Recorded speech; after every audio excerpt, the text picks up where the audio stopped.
All right, so that's our initial leak right there, dripping down on the canister.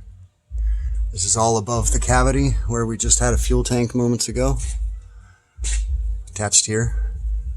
This is the fuel line, and I'm very concerned with how flaky the fuel line is becoming. I think if we put all this together without addressing this fuel line, we're going to regret it in a matter of months or maybe even weeks. This is, again, the fuel line, and it is just coming apart. See that? One stiff drive over some train tracks and this thing could be leaking. Again, we got the fuel line here. We've got this rusted brake line here. This one actually tracks over to the left rear wheel, which we had no concern with. Most of what we can see is this black line. This is poly coated. It's rust proofed just about for life, but Hyundai messed up.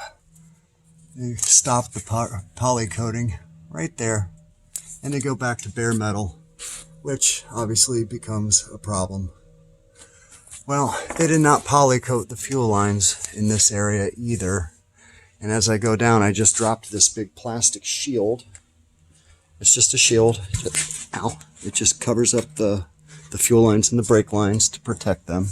They're mostly clean except for where the clamps were. You see this clean spot in this stud here was rubberized clamp that holds the lines up against the body. Well, we got a lot of rotting going on in this clamp area.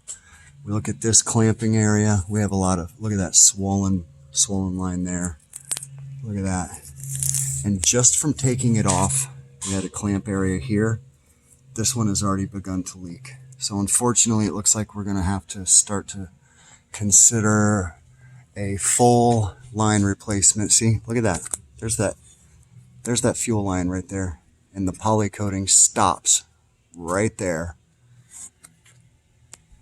Right there, and goes to bare metal.